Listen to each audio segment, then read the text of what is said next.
my name is Norna Suhamiti Jamaluddin.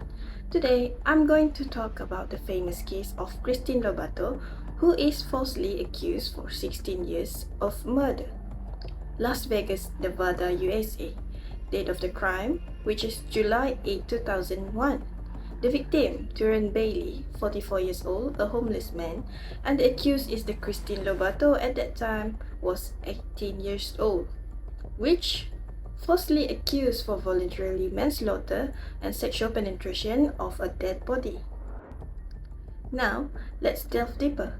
Who is Kirstin Lobato?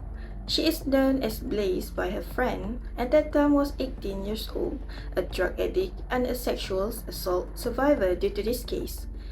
At that time, she told the enforcement of being attacked and using her knife to cut off the man's exposed genitals. So now, who is Duran Bailey? Duran Bailey is a homeless man who died violently in gruesomely way. So, Bailey's killer, who is now still unknown, stabbed him, slit his throat, knocked out his 6 teeth, and cut off his penis. Let's continue with the case chronology. How Kirstin became a suspect. A few weeks before the murder, Kirstin told her friends the story of she claimed that she had fought off a man who tried to assault her in the Las Vegas parking lot. 2 months later, July 8, 2001, the mutilated body of Duran Bailey is found behind a dumpster in Las Vegas. His genital has been cut off. Next, mid-July 2001, someone reported Kirstin's earlier story to the police, believing it matches the Bailey's murder. She is then interviewed and becomes the suspect.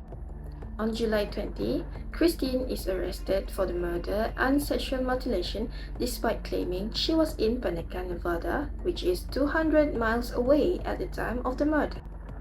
Next year, 2002, Kirstin is tried and convicted.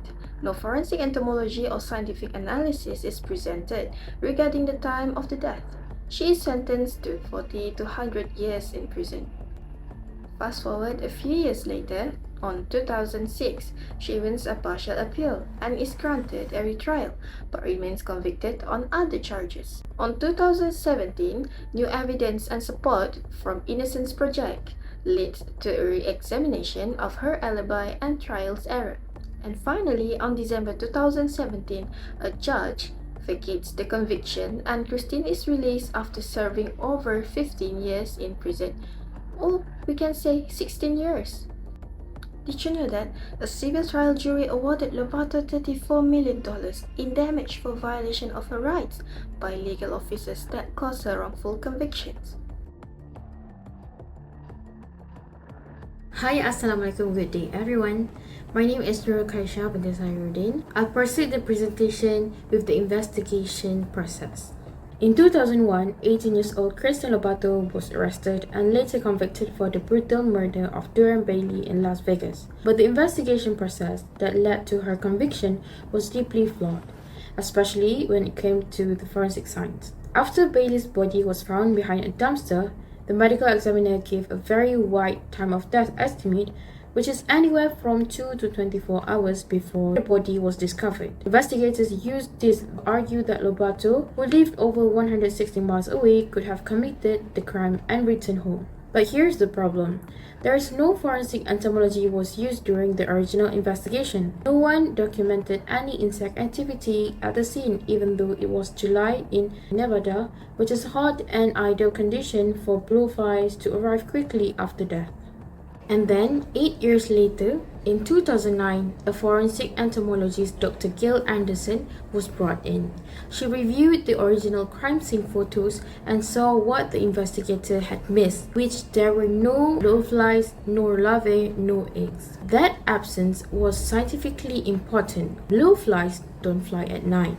So if none were present, it meant the body was likely placed there after sunset, just before it was found. That new timeline meant Kirstin Lobato could not have committed the crime. Despite this, it took several more years before the court acted. In 2017, after expert testimony on the forensic entomology findings, a judge ruled that her original defense was ineffective for not presenting this evidence. Then, her conviction was overturned And after nearly 16 years in the prison, Kirstin was finally released. My name is Shaurana Mizat Kistina, and I will be presenting on the next part, which is the role of forensic entomology. Forensic entomology is the study of insect activities in criminal investigation to estimate the time of death or post-mortem interval. The presence or absence of insects can reveal when a person died, and the insect types indicate the condition and the environment of the body at the time of death. When death occurs, blowflies are commonly found as they arrive within minutes or hours to colonize a body. So this picture shows the blowfly life cycle. By examining the age and the stage of insect larvae found on the body, they can determine how long the body has been exposed to the environment. The problem in this case is that the prosecutors claim that Duran Bailey was killed early in the morning of 8 July 2001, and Kirstin Lobato had an alibi where she was 200 miles away at Panaca, Nevada during at that time. So there was no physical evidence that linked her to the crime. From the expert observation, there was no insect eggs or larvae are found on Bailey's dead body, which is unusual in Las Vegas summer because larvae will grow faster in a warmer temperature. Three forensic entomologists have concluded that the body had been exposed after sunset, where flies don't lay eggs because flies are inactive during night. So Bailey likely died late at night on 8 July. So let me tell you why does forensic entomology is important in this case. If Bailey really died late at night and Kirstin Lobato was already in Panaca, she could not have committed murder that day. And her alibi was confirmed and she was proved innocent where she had been wrongfully convicted based on the evidence found. Hi, good day everyone. My name is Nurina Ayuni binti Muhammad Isham. Now, I will continue by explaining the timeline of legal proceeding events in Kirstin Lobato case, spanning from her arrest in 2001 to her release in 2018. In 2001, Kirstin Lobato was arrested after police linked her to a murder case. This connection was largely based on a previous story she told about defending herself during a sexual assault, which investigators misinterpreted as a confession to a murder. In 2002, she was convicted of first-degree murder and sentenced to 40 to 100 years in a prison. 4 years later, in 2006, she was retried and found guilty of voluntary manslaughter instead. Her new sentence was reduced from 13 to 45 years served in a prison. In 2009, the Nevada Supreme Court upheld her second conviction on appeal, maintaining the verdict and sentence. And by 2010, Lobato filed a habeas corpus petition.